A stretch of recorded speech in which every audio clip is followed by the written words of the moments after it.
hubo preguntas sobre su estado de salud, todo estuvo bien, fue un susto. Pero o sea, entró con regaño de una vez, ¿no? No, bueno. O sea, Don una Gerardo vez, o sea, Herrera. bienvenido. O sea. Don Gerardo Herrera, ¿cómo le va? Gonzalo, muy buenos días. Buenos días, Icar. Buen día. día, Melissa. Buen día, Foncho.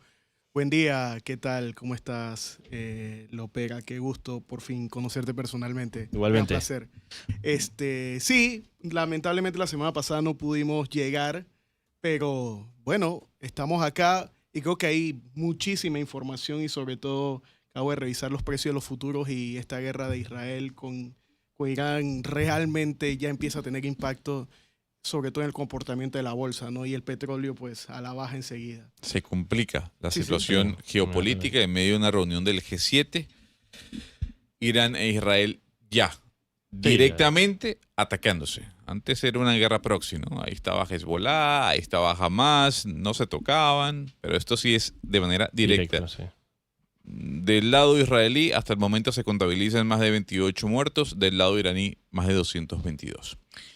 Pues, pero hablemos del tema que nos concierne a nosotros, el tema tributario. Claro. La semana pasada yo creo que usted estuvo muy pendiente del tema que debatíamos aquí, ¿no? Sí, así El es. tema de los tributos, el tema de el pago, no pago con respecto a los independientes Sí, dentro de la ley del Seguro Social que fue aprobada ya. sí. Yo quiero arrancar el día de hoy con ese tema que generó una discusión en esta mesa y que forma parte de la discusión que se está dando en el país. Claro. Tiene que ver con lo que tienen que declarar los independientes para la pensión en el Seguro Social. La pregunta es, un independiente, partamos de este hecho, es algo que ya usted ha respondido aquí, pero para que se haga partícipe del conocimiento de quienes nos escucharon. Un independiente tiene que declarar impuestos, por ejemplo, Bueno, sobre la renta. Bueno, fíjate, yo creo que, y justo la semana pasada, me interesaba mucho el tema porque tiende a quizás a ponerse un estigma en que ambas cosas tienen el mismo sentido. Declarar no necesariamente implica la obligación de pago y esto es importante. Y luego el código en su momento, la ley sustantiva, y perdóneme aquí el legalismo para utilizar en alguna forma y diferenciarlo, te dice que tú tienes que declarar siempre que ganes más de $1,000 al año. Ok, $1,000 es nada, así que cuando tú ves son 120, $130 como ingreso bruto al año. Luego te dice, ok, que dependiendo del monto de renta neta agravable, si eres independiente vas a tener ingresos menos costos menos gastos, vas a pagar impuestos. Si eres persona natural, sí y solo sí si excedes una renta neta agravable de $11,000. Ok, eso significa que no necesariamente habiendo declarado ingresos, tienes la obligación de pago en términos de impuestos sobre la renta. Eso es un primer aspecto porque veía algunos videos y más allá de, y yo creo que poner taras sobre personas, trato de ser muy cuidadoso de quién lo publique o no lo publique, yo creo que es importante partir de hechos que son ciertos. Declarar no necesariamente implica la obligación de pago. Sin embargo, obviamente es un parámetro que permite determinar, de ahí que es la pregunta que me haces, Gonzalo, ¿cuánto será el promedio que utilizarás para cotizar en la caja de seguro social? Y eso sí es importante, porque la ley anterior, la ley 51, sí decía que habían algunos tipos de oficios de destajo, básicamente, que por el nivel de ingresos no hacía sentido que pagara una cuota como independiente, porque al final él iba a ser regresiva la cuota. Habían algunos que creo que establecía como mínimo $100 y decía $100, menos de eso, pues no estás obligado a pagarlo. Si es $100 o más, estás obligado a pagarlo. Entonces, partiendo de esa premisa, ok, lo que va a determinar el monto en términos de la obligación para el riesgo, que eso también es otro aspecto que creo que lo mencionaron la semana pasada y es importante, y es que la caja tiene 3 riesgos, ¿ok? Y el riesgo de invalidez, vejez y muerte, que es en principio el que debatían, ¿ok? Se tomará en principio el promedio de las declaraciones que presentarás, y de ahí no necesariamente es que tienes que pagar impuestos sobre la renta, sino que sí, obviamente será un promedio para poder cotizar o para poder pagar, que es exactamente lo mismo que pasaba en la declaración de renta. Esta ley no dice que es en función de la declaración de renta, y ahí te deja un espacio en blanco. Porque todavía no me termina diciendo si será mensual, si será trimestral, si será semestral, si será anual. Como no me lo dice, yo debo partir de la premisa de que será, tomando el artículo que sigue, okay, que habla del riesgo de enfermedad, que sí habla mensual, es la norma que sí, habla de una mensualización y habla de ahí sí surge un número 800. yo debo partir de la premisa de que los independientes ahora cotizarán de igual forma como lo hacen los asalariados, de forma mensual, y pagan sus ingresos en función de un promedio. Es lo que yo debo inferir, aunque la norma no termina diciendo que No lo sea mensual. esclarece. ¿Ok? No dice que es mensual. Ujú. ¿Cuántas personas en Panamá están por debajo de la declaración de renta que no las da como obligación, no las pone a obligar a pagar? Wow. Aquí hubo una estadística en algún momento que creo que comentamos, que si la memoria no me es infiel, en esta misma silla estaba sentado una persona que yo respeto mucho, esta persona especialista en derecho laboral, y él habla de una estadística de casi 2/3 de la población asalariada independiente, que tienen ingresos independientes con ingresos menores al promedio de renta, que debe ser 860 y algo, para no superar los 11.000 balboas anuales como renta neta agravable. Yo me atrevería a decir que pudiera estar más o menos entre 2/3 a 50 y tanto % de personas que tienen ingresos en el país que están por debajo de la obligación de pagar impuestos sobre la renta. Interesante dato, interesante dato. ¿Y por qué se lo pregunto?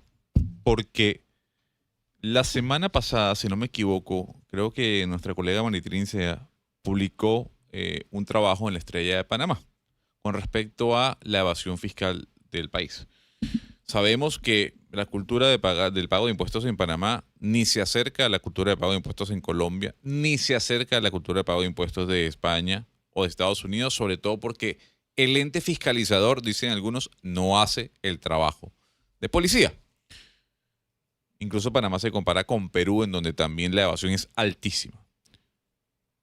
¿Usted tiene algo que responderle, ya que usted pasó por la DGI, a ese trabajo de Maritrincea? Bueno, yo no tendría que responderle a la periodista Maritrini. Yo tendría más bien, porque creo que el tema es de ideas, no de personas. Y esto es súper interesante cuando entiendes eso, deja de afectarte, como decían antes, lo pega, te afecta una vez cuando te dicen algo, ya no te afecta más, porque cuando no debates ideas, realmente el argumento no tiene ningún tipo de valor. Yo sí tendría que ponerle un asterisco a algunos datos que creo que al final necesitan algún rigor académico para analizarse. El primero de ellos es que el informe sobre evasión te dice que 80 centavos de cada dólar que se mueve en este país, no paga impuestos. Eso no me hace ningún sentido. Ahora bien, luego, cuando revisas el informe de 2023, que utiliza como referencia a la periodista para poder llegar a ese elemento, debes considerar que existen dos formas de poder determinar evasión en el mundo. Una es control de riesgo subjetivo. Agarras y haces en una industria específica, hotelería, 25 auditorías y determinas cuánto es el umbral de evasión. Y tienes más o menos una referencia cierta. Se llama, Y lo extrapolas de ahí. y se llama básicamente, método directo. Luego tienes un método indirecto en donde tomas los aspectos de economía y agarras una matriz de insumo-producto, tomas realmente cuánto se movió el Producto Interno Bruto y demás en ciertas áreas. Y de ahí tú dices, bueno, como el país tiene N cantidad de exceso en productividad en ciertos bienes, yo eso lo voy entonces a comparar con la recaudación, que es un número real. Es un número real sí. que lo tienes todos los meses en el informe Ajá. preliminar de recaudación. Si la diferencia, entonces tú empiezas a ponerle algún tipo de deducciones, que es básicamente lo que hace ese método indirecto. Y le pones las deducciones, por ejemplo, de algunos incentivos, de inversión indirecta, depreciación y demás, que es básicamente lo que hace ese cuadro. Tú tienes entonces... Estás medio adivinando ahí. Por eso te digo, al final, Ajá. pero el informe es real. Sí, o sea, sí, pero estás ahí medio poniendo figuras, pues, o sea. Ahora, ahí hay un tema súper interesante. Estás haciendo deducciones. Pero el método, vamos, es como si hicieras un estacional simple. Tú presumes que eso es, Sí. y es una forma de medirlo. Entonces, cuando tienes esto, tú dices, bueno, fíjate, yo creo que como debió ser 10 y es 2, tengo 80 puntos de evasión. Eso es válido, pero eso necesita un rigor académico adicional para poder debatirse y decir, bueno, mira, sí. Y en un país como el nuestro, y ahí yo sé que probablemente, porque Gonzalo siempre va a la yugular enseguida, me llama la atención que todavía no me ha preguntado lo de OSD, pero, Allá vamos. pero cuando tú miras esto, tú debes partir de cuál es lo que hacemos los panameños como política fiscal. Y cuando miras la asamblea, digamos, toma el quinquenio 19-25, si te gusta ese, Yo hasta el año 2024, yo medí, habían 27 normas de exenciones fiscales que erosionaban la base imponible. Ujú. Eso te hace un número O sea, singular. ¿y cuáles son estos escenarios? Danos 3 ejemplos. Bueno, tienes, por ejemplo, un escenario, tienes normas de incentivo en términos, por ejemplo, de turismo que puede ser que no gustan en algún momento porque existen. Tienes normas de incentivo en términos de zonas francas. Tienes normas de incentivo, Ya. por ejemplo... O sea, empresas que están en sectores o geográficamente localizadas específicamente que no pagan Y impuestos. tienes también industrias, por ejemplo. Los puertos. Tienes, por ejemplo, puertos. Tienes también otras industrias que al final del día puede gustarnos o no, pero... Y luego vas viendo entonces que hay otras que son un poco más granulares. Por ejemplo, la gente se le olvida, pero hay una que propuso un diputado independiente sobre la exención en un producto específico de damas, que al final del día Sí. tenía TBMS Sí. y que después no lo tenía. Tienes una, por ejemplo, que al final de alguna manera te excepcionaba del pago cuando modificabas la forma de producción para pasar de plástico Ujú, a un... clarito. O sea, al final tienes varias normas que te van erosionando la base imponible y que cuando tú no las tienes realmente consideradas en Dentro de tu este análisis, pareciera que se te está yendo producto del mal comportamiento del contribuyente. Y ahí yo tendría que ponerle algún nivel de taras. Ojo, la evasión existe y, a ver, ¿cuál consideramos que es la primera, digamos, autoridad fiscal de Latinoamérica, si te gusta? La brasileña. O sea, la Receita Federal de Brasil es muy buena, el IRS. Vamos, pero siguen teniendo problemas de evasión todas, algunas en mayor medida y otras. Y ahí yo sí tengo que ponerle probablemente una condición a la administración tributaria. Que no sepamos todavía cuál ha sido el resultado de procesos de evasión en el sistema, ¿ok? Penal no significa que no se hayan remitido. Ojo, son procesos que la existen. DGI haya remitido... Por supuesto, la- la administración tributaria, me consta, en esta y en la anterior, Ajá. remite procesos sin problema, obviamente, al Ministerio Público. Lo que pasa es que, obviamente, por reserva del sumario, algunos se hacen públicos, otros no. Y el Algunos, tema de la cuantía, ¿no? Son montos súper altos. Entonces, 300 obviamente... 300.000. Exacto. Son ciertos intereses muy específicos o personas que califican para evadir impuestos de esa magnitud, ¿no? Esos son los que van al Ministerio Público. Pero luego tienes, y aquí yo siempre lo digo, tienes, por ejemplo, el caso más típico, y lo has escuchado 20 veces. No, es que mira, no hay ningún problema. Vamos a transar el tema del precio de venta de un inmueble Ajá, en exacto, este. para pagarme Y el luego, impuesto. Ajá. la administración ha remitido por lo menos 40 casos y ha presentado por lo menos 40 medidas cautelares precisamente por esa subvalorización y al final tienen procesos abiertos las personas. Entonces, ojo, yo tengo que decir por respeto a mis colegas de la administración, que ya no trabajan en la administración, pero yo le pondría algunas condicionantes al artículo. Es interesante, hay que atender el tema, pero yo no me iría tanto como que es que no hacen nada. Yo creo que hay que... Sí, el mismo problema que tenemos en la Caja de Seguro Social, Sí. que efectivamente hay procesos de claro, pago en la Caja de Seguro Social. Hay gente que se le persigue, hay gente que tiene su cuenta congelada y todo procesos esto. penales, claro. Total, simplemente, bueno, no es suficiente, pues, o sea, pero no es que no se hace el trabajo, lo que pasa es que, bueno, se hace con las herramientas que se tienen. Claro, y al final no te olvides de algo. Incluso ahorita incluso este gobierno ha tenido que, de alguna manera, agarrar mano de la Codeco para hacer un poco el trabajo que tiene que hacer la DGI, ¿no? O sea, porque no se da abasto. Claro, y luego, mira, aquí yo, una de las primeras veces, Icari y Gonzalo, que vine, yo decía, cuando tú tomas el ISORA, que es un informe que se publica todos los años sobre administraciones tributarias, agarra y los ponen de forma horizontal a todos y los valoran en función de ciertos aspectos. ¿Cuánto es, por ejemplo, cuánto tiene que atender cada funcionario de la Administración Tributaria de Uruguay en términos de contribuyentes, números de Ya, contribuyentes? ajá. Panamá atiende en promedio entre 2.000 a 2.000 y tantos cada funcionario debería atender. Eso es muchísima gente. Entonces, Sí. cuando miras, por ejemplo, en el caso de la Receita Federal o de la FIP, si te gusta en Argentina, o te gusta el SAT de México, ¿Cuántos son los números? los números son relativamente mucho más bajos porque es más manejable para un funcionario fiscalizar 300 empresas en un periodo de 3 años que fiscalizar 2.000 Sí, empresas. 2.000 o O sea, 3.000. entonces, por cada funcionario, Gonzalo. Entonces, Daniel Lopera sale a defender a la DGI, diciendo que cumple su función. Y vamos, Pero ¿no? ¿quién dijo que cumple su función? No. Eso es como decir que la Caja del Seguro Social cumple su función. Yo estoy diciendo que, a ver, se hace una parte del trabajo, claramente no es suficiente.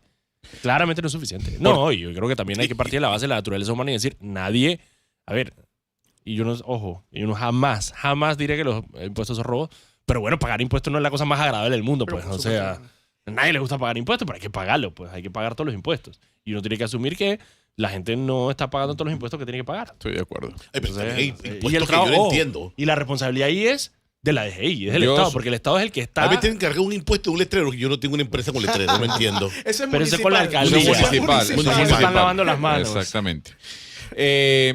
Yo no quería entrar en el tema de la OCDE sin preguntarle lo que venimos hablando, ¿no?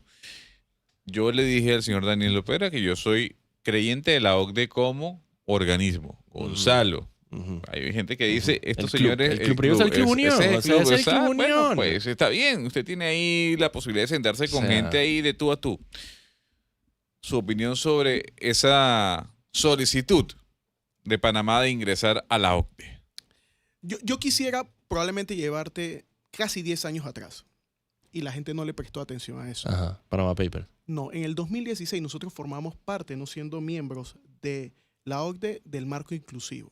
¿Qué busca la OCDE o por qué pertenecer a la OCDE? Daniel, o Gonzalo, o amigos oyentes. Básicamente lo que busca es ser parte de unas normas de aplicabilidad en términos mundiales de transparencia. Me puede gustar más o me puede gustar menos. Ahora, 2016 a la fecha, ¿cuántos cambios en la ley hemos hecho? ¿Cuántos realmente son perniciosos para Panamá? ¿Cómo queremos jugar en el escenario mundial? ¿Queremos jugar en función de un tema en donde nos abstraigamos y digamos, ¿sabes qué? Mira, Holanda, si tú quieres ser parte de la OCDE y tú quieres mantener ese tipo de normas de carácter global, como le dice Jorge Ocampo en su libro de Globalización, Legislación Globalizada, lo que debes tener en cuenta es que es probable que no puedas tener relaciones comerciales porque al final del día esa persona en Holanda te diga, es que no puedo. Y pasa actualmente en Europa, Daniel. Muchas empresas europeas no vienen a Panamá porque probablemente consideran que, en sus que sus actividades en términos de sus países tienen cierto nivel de castigo porque no nos ven como pares. Ya. Eso es una decisión país, como Es un riesgo. como es la decisión también de Panamá de tener normas de incentivo para atraer capital. Y eso es válido, con eso se juega en el mundo. Ahora bien, ¿qué hicimos del 2016 a la fecha? Bueno, primero entramos en el marco inclusivo para hablar sobre Pilar 1 y Pilar 2, que era importante porque en ese momento se hablaba de la digitalización de la economía y cómo las administraciones tributarias lo iban a atender. Ajá. Fast forward 2025, ¿tenemos alguna norma que grave realmente la economía digital? No. La verdad es que no. Julio lo intentó la vez pasada, pero no. ¿Nos afecta o no nos afecta? Por supuesto que nos afecta. Entonces yo pienso que abstraerse de esas conversaciones puede o no tener un impacto y puede gustarnos o no. Ahora, la firma como tal en el 2025, yo pienso que ya es el reducto de lo que hicieron 3 administraciones, si quieres verlo así, como te acabo de explicar desde el... Pero sí se han hecho cambios en Por la legislación supuesto, sobre el tema de registro transparencia. contable, Sí, claro, exacto. CRS, Total. o sea, intercambio de información. O Nosotros sea, tenemos intercambio mucho, que automático. incluso, o sea, mucha gente ha criticado los cambios que ha hecho Panamá y que han ido en detrimento de algunos sectores, incluso Registro acá. de beneficiarios finales. Exacto. Hemos hecho Ajá. muchísimos cambios. Entonces, vamos, ser parte de la OCDE es bueno o malo. Yo creo que al final, así como en Naciones Unidas todavía nosotros no tenemos una silla en el Comité de Expertos de las Naciones Unidas, del ECOSOC, por ejemplo. Y se están llevando a cabo conversaciones ahí. Por supuesto, ahora la conversación, producto de lo que termina pasando en Estados Unidos, que justo leí un artículo de Times ayer, y es, ahora la conversación se ha ido un poco al foro de Naciones Unidas, entendiendo entonces que los países en vías de desarrollo empiezan a pedir con algo más de rigor, oye, no tengo problema con que haya normas de carácter global, pero considera que nosotros no podemos competir con las Claro. mismas herramientas que ustedes.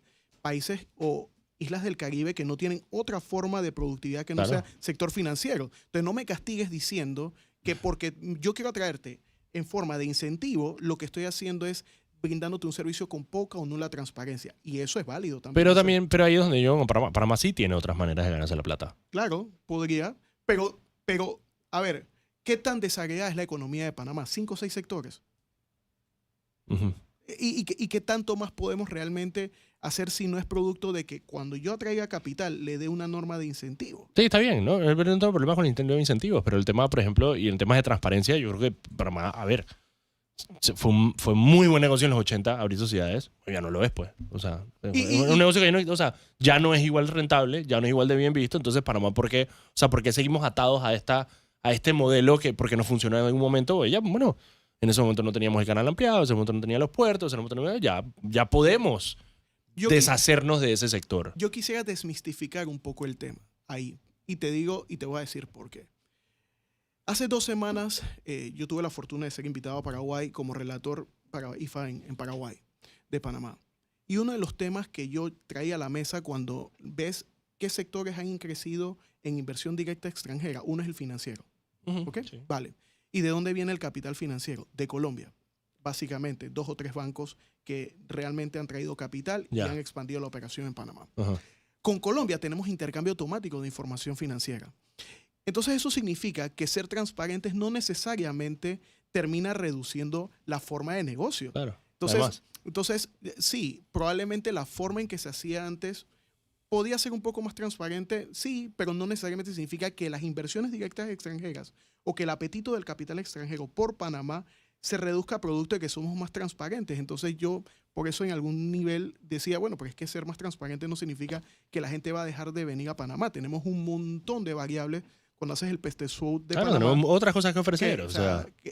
Estabilidad, nos guste o no, los gobiernos cambian cada 5 años con elecciones más o menos llevaderas. Tenemos una moneda estable, tenemos realmente una conectividad. Sí, conectividad. Entonces yo sí creo que la firma del convenio, yo sí creo, y ya teníamos 17 convenios para evitar doble imposición. Eso no es poca cosa. O sea, hay países que no tienen probablemente... Pero hay algo que yo no termino de entender. ¿Por qué a nuestros vecinos no les interesa que Panamá ingrese a la OCDE? Porque quienes frenan el ingreso de Panamá a la OCDE, más allá de que Francia puede tener algún tipo de importancia, son nuestros vecinos. Y eso es una realidad. Yo no puedo calificar como que lo detienen o no. Ojo. Bueno, pero no nos ponen la alfombra roja para que entremos, ¿no? Exacto. Por lo menos no me ofrecen champaña y demás para que entre y me siente en la silla. Uh-huh. Pero también hay que llamar a las cosas por su nombre. En alguna medida, yo tenía un amigo que decía que Dios es panameño. Panamá tiene la fortuna de haber nacido pues con una posición privilegiada, con una economía que ofrece muchas oportunidades. Y no es menos cierto que más allá de algunos sectores, puntualmente, pues ser parte ya del escenario global y salir a competir por ese capital, que no olvidemos, cuando miramos a dónde se dirige el flujo de inversiones extranjeras directas desde la llegada del presidente de los Estados Unidos es al mercado europeo, el mercado asiático. Sí. O sea, que entrar en la OCDE y tener la posibilidad de ir a hacer negocio a Europa, por supuesto que no hay acceso a esos mercados, que nuestros vecinos probablemente ya tienen acceso a esos mercados de inversión sin problema alguno. Entonces, yo sí creo que, pues, dependiendo de dónde estés parado, y las ideas son debatibles y son válidas todas, yo sí creo que por lo menos abordarla no es del todo pernicioso.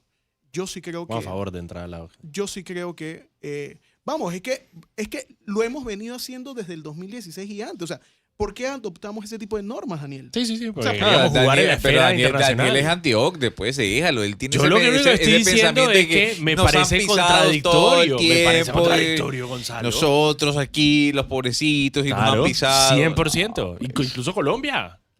Está bien, ¿no? Colombia como llegó al club, entonces ahora se cree mejor que todo el mundo, se cree mejor familia, entonces pisoteamos a Panamá. Pues. En eso no estoy de acuerdo, amiga, pero por ejemplo, ahí debo decir algo. ¿Por qué realmente nosotros en su momento tuvimos el conflicto que lo mencionaron antes ustedes con Colombia frente a la Organización del Comercio, Mundial del Comercio? ¿Qué fue lo que lo gatilló? Lo gatilló que ellos estaban protegiendo su industria, la industria de la marroquinería, producto de ciertas importaciones que terminaban deprimiendo su mercado.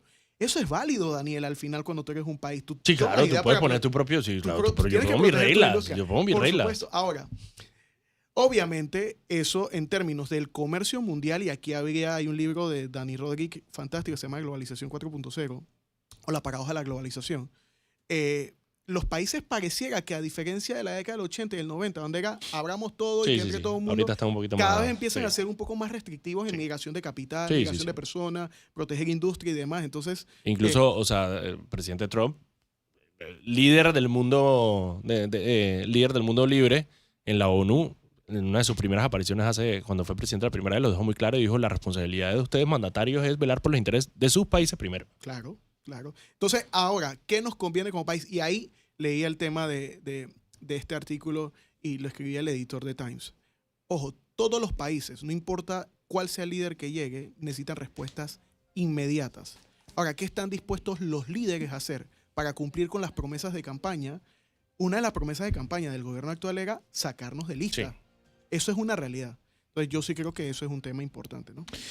Pues son las 8:58 minutos de la mañana. Era necesario tocar estos temas, sobre todo porque, ya que el profesor no está acá, tenemos al defensor de Panamá ante la OCDE, señor Daniel Lopera, que no desea que entremos. Pero, don Gerardo, fue ilustrativo el hecho de entender un poco en qué nos beneficia, en qué no, si hemos trabajado de la mano y sobre todo para ICAR. El tema de los impuestos le saca acá. Icar que debo reconocer, y si hiciste mucha fuerza, Gonzalo, es un cumplidor formal y corriente de la administración tributaria desde que se convirtió en Muy bien. independiente. Es Exacto. un ejemplo Ahora, para el resto de los periodistas y demás del país. me da risa porque decir que tienes que tributar, porque o tienes que declarar. Es que, como usted dice, yo necesito declarar para saber si tengo que tributar o no tributo. Claro. Punto. Sí, Así por de supuesto. sencillo. Pues nada, 8:58 minutos de la mañana. Ha sido un verdadero placer que, como siempre, nos hayas acompañado y que la semana pasada haya sido solo un susto, ¿no? Dios primero, espero que haya sido solo un susto. Siempre es un lujo, como digo, no está el profesor, pero de igual manera las conversaciones, Daniel aporta mucho a la mesa y la verdad es que un placer haber tenido la oportunidad de estar acá. Gonzalo, siempre tan inquisidor, duro y a la yugular. Nada que ver. Y Carmelisa, Foncho, muchísimas gracias, Gracias. amigos oyentes, muy Gracias. amables. Don Gerardo Herrera, abogado tributario, como siempre acompañándonos aquí en Panamá en directo. Son las 9 en punto de la mañana. Vamos a hacer una pausa, Melissa, y ya venimos.